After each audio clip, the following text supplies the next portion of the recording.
नमस्कार, मैं विजयपाल साक्य और आप देख रहे हैं वीटी सच। हमारे साथ आज के कॉलेज के खेल के प्रोफेसर जुड़ चुके हैं, तो इनसे कुछ आज 26 जनवरी है तो ये कुछ बताना चाहेंगे आज के बारे में। हाँ तो सर, आज ये जो 26 जनवरी है ये क्यों मनाया जाता है?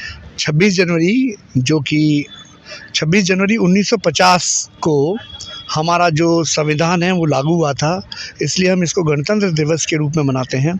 और आज के दिन सबसे बड़ी एक इम्पॉर्टेंट बात ये होती है कि हमारे जो राजपथ है, जिसका नाम अब कर्तव्य पथ हो गया है, उस पे एक परेड होती है जिसमें हमारे जो army, navy, air force, paramilitary forces, NCC, scout, NSS और साथ ही साथ जितने हमारे जो आधुनिक हथियार हैं उनका एक डेमो होता है, जो देश के लिए बड़े गर्व की बात है।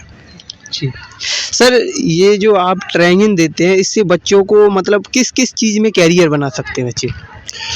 अब आपने मेरे जो विषय से एक सब्जेक्ट पूछा है या जो प्रश्न पूछा है कि खेल कूद से हम कहाँ कहाँ करियर बना सकते हैं, बहुत अच्छा क्वेश्चन है इस पर और बहुत ज़्यादा इसके बारे में मैं बता सकता हूँ। सबसे पहले तो खेल कूद में जो खेल कूद के जो अच्छे खिलाड़ी होते हैं उनको एक प्रोफेशन के तौर पे या खेल कूद कोटा में नौकरी मिलती है। यूपी गवर्नमेंट ने हर नौकरी में 2% कोटा अभी स्पोर्ट्स कोटा किया हुआ है, जिसमें स्पोर्ट्स के सर्टिफिकेट की वैल्यू होती है। साथ ही साथ पुलिस में भी भर्तियां होती हैं, पैरामिलिट्री फोर्सेस में भर्तियां होती हैं, आर्मी में भर्तियां होती हैं स्पेशल स्पोर्ट्स कोटा पे। साथ ही साथ जैसे पोस्टल विभाग है और साथ ही साथ अपना इनकम टैक्स है, ये सारे विभाग हैं जिसमें भर्तियां होती हैं। उसके अलावा जो खेल कूद से मैं बहुत ज़्यादा सफल नहीं होते हैं या वो थोड़ा सा पढ़ाई में ठीक ठाक होते हैं या अच्छे होते हैं, वो लोग शारीरिक शिक्षा में जैसे बीपीएड करते हैं। एक बीपीएड एक कोर्स है, डिप्लोमा कोर्स है, जैसे बीएड है वैसे बीपीएड है। उसके बाद वो बीपीएड करके टीचर बन सकते हैं। बीपीएड के बाद एमपीएड करके नेट निकाल के प्रोफेसर जो यूनिवर्सिटी में जो है असिस्टेंट प्रोफेसर है उसके लिए एग्ज़ाम दे सकते हैं। उसके अलावा भी स्पोर्ट्स का बहुत बड़ा करियर है, जैसे as a sports physiotherapist, sports psychologist, sports अपना फिजियोलॉजिस्ट, काफ़ी सारे जॉब्स हैं जो स्पोर्ट्स वालों को मिलते हैं। इवन आजकल इतनी बड़ी बड़ी लीग हो रही हैं और एक लीग से तो हम लोग भी जुड़े हुए हैं, हमारे कॉलेज वाले बच्चे भी जुड़े हुए हैं, प्रो पंजा लीग, जो इस 2023 में 28 जुलाई से 13 अगस्त के बीच में हुई थी। और ये जो है बहुत बड़ी लीग थी जिसमें करीब 13,000 मिलियन व्यूज़ मिले हैं उसको। तो उसमें भी as a manager, as a management, media team और कई टीमें ऐसी होती हैं। स्टैटिस्टिशियन टीम में हमारे यहाँ के बच्चे थे इस बार उसमें पीपीएल में, तो उसमें भी बहुत सारे जॉब्स मिल सकते हैं। सर, एक जो बच्चों का सपना होता है स्पोर्ट में जाने का और बच्चों का बीच बीच में जब दिल टूट जाता है, लगता है उन्हें हम अब सक्सेस नहीं हो पाएंगे, तो उस समय बच्चों को किन बातों की आवश्यकता होती है? बहुत अच्छी बात पूछी आपने कि जब खिलाड़ी तैयारी करता है, एक समय ऐसा आता है कि उसकी जो परफॉर्मेंस है स्टैग्नेंट हो जाती है। जैसे कोई 100 मीटर रेस का बच्चा है और वो दौड़ रहा है, 11 सेकंड पे पहुंच गया है और 11 सेकंड से नीचे उसका टाइम नहीं आ रहा है, तो उसको हम एक प्लेट्यू बोलते हैं, प्लेट्यू। लेकिन उस प्लेट्यू को तोड़ना भी बहुत इंपॉर्टेंट बात होती है। उसमें भी बहुत सारी फिज़िकल, मेंटल, सोशल, इमोशनल सारी चीज़ों को हमें देखना होता है और उन चीज़ों पे हम काम करके फिर उस प्लेट्यू को तोड़ते हैं। पर ये एक किसी ऐसे आदमी का काम नहीं है, इसमें बहुत सारी चीज़ें होती हैं, क्योंकि इसमें हम लोग क्या करते हैं कि बहुत सारे लोगों की हेल्प लेते हैं उस प्लेट्यू को तोड़ने के लिए। और ये एक जो वैलिड कोच है या वैलिड टीचर है वो ही कर पाएगा, कोई सड़क छाप इसको प्रॉब्लम को सॉल्व नहीं कर पाएगा। जो आजकल की प्रॉब्लम है, आज लोग एकेडमी खोले बैठे हैं, नॉलेज है नहीं उनको, वहाँ गड़बड़ है। जिम्स में भी ऐसा ही हाल हो रहा है। जैसे ही बच्चा गया उसको प्रोटीन पाउडर पकड़ा दिया, उसको कोई इंजेक्शन दे दिया, बहुत सारी प्रॉब्लम्स हो रही हैं। तो मेरा ये कहना है नेचुरल डाइट पे डिपेंडेंट रहिए, हमें इधर उधर की कोई चीज़ नहीं खानी चाहिए। जी, मैं एक और सवाल ये है कि जैसे कि बच्चे जो हैं अभी जिनका शरीर दुबला पतला है, उनको बहुत सारा प्रेशर रहता है, तो वो जिस तरीके से रासायनिक चीज़ें यूज करके अपनी बॉडी को एकदम मोटा कर देते हैं, करना चाहते हैं। तो वो कितनी उनके लिए घातक है, ज़रा बताइए। देखिए, जो आजकल जो से जिम्स में आप देखते हैं वे प्रोटीन, मैं एक एग्जांपल दे रहा हूँ, वे प्रोटीन होता है। अगर हम वे को का मतलब समझना चाहेंगे, अगर उसमें डिक्शनरी में देखेंगे तो वे का मतलब होता है मठा। मट्ठा। मठा हमारे गाँव में होता है। एक्चुअली ये विदेशी कल्चर है। वहाँ पे क्या है कि जानवर नहीं रख सकते अपने शहर में। वो जो जानवर हैं, वो कैटल्स जो हैं, वो हमारे शहर के बहुत बाहर होते हैं, उनका एक होता है, तो वो क्या है उसको पाउडर फॉर्म में और उसमें करके बेचते हैं। हमारे पास तो मठा है, मठे को हम लेके हम अपनी सेहत बना सकते हैं। लेकिन जो आपने एक क्वेश्चन पूछा, जो पतला दुबला जो आप सोच रहे हो, पतले दुबले में भी एक जो आपने बताया उसमें भी दो चीज़ें हैं। एक तो है कमज़ोर बच्चा, एक है पतला दुबला ऐसा जो पतला दुबला है लेकिन फिट है।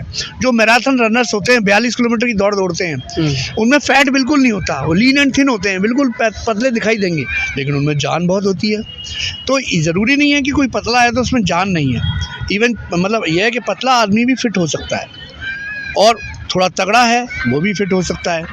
लेकिन बस ये कि हमारे शरीर में फैट नहीं होना चाहिए, पेट नहीं बाहर आना चाहिए। जी, सर ये भी है कि इस देश में जो है, जो नेचुरल चीज़ें हैं वो लोग कम यूज कर रहे हैं, जैसे कि दही हो गया, दूध हो गया, मट्ठा हो गया। आज के समय में मट्ठा तो लोग खाना ही नहीं चाहते हैं, बट मट्ठे में कितनी शक्ति होती है, ज़रा लोगों तक पहुंचाने की कोशिश।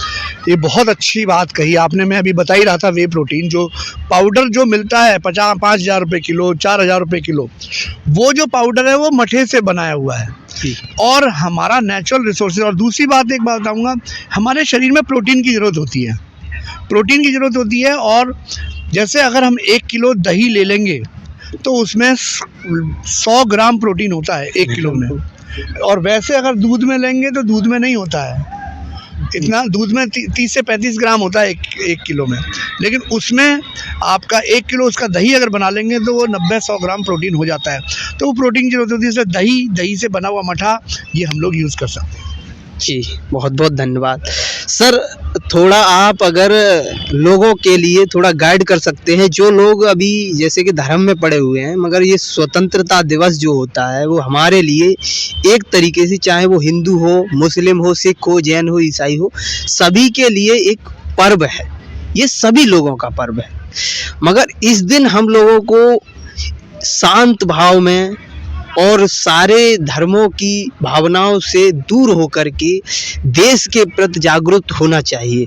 इस पर आप क्या कहना चाहेंगे? बहुत अच्छी बात कही है, क्योंकि हमारा जो देश है, इतने सारे राज्य, इतने सारे धर्म, इतने सारे जातियों सबसे मिलके बना है।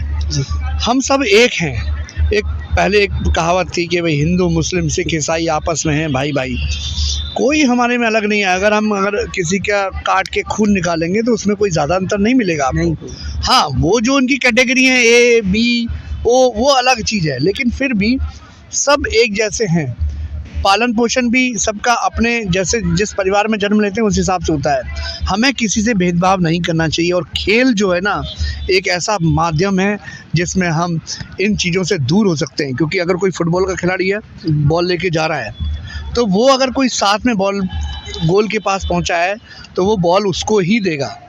ये नहीं देखेगा कि वो किसी धर्म का है, मेरे धर्म का है कि मेरी जाति का है, ऐसा नहीं होगा। वो जीतने के लिए उसको सपोर्ट करेगा और वहाँ से जीतेंगे। तो खेल जो है, खेल अपने आप में एक धर्म है और इससे हमें सीखना चाहिए। और जो आपने बात कही देशभक्ति के लिए, कि सबको तैयार रहना चाहिए और सबको देशभक्त बनना चाहिए, क्योंकि अगर देशभक्त अगर हमारे देश में नहीं होते तो हमारा देश आज़ाद नहीं होता। सर, जो बाबा साहब हैं, डॉक्टर बाबा साहब अम्बेडकर हैं, इन्होंने बताया जाता है संविधान लिखा है। तो ये बताइए, संविधान डॉक्टर बाबा साहब अम्बेडकर ने ही लिखा था या कुछ और लोग भी उसमें शामिल थे? वो एक पूरी एक समिति थी।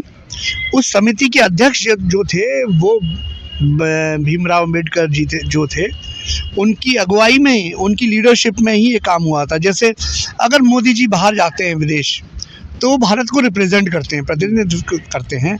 ऐसे ही रिप्रेजेंट अम्बेडकर जी ने संविधान का किया था। जी, बहुत बहुत धन्यवाद सर ने, जैसा कि आप लोगों को बताया।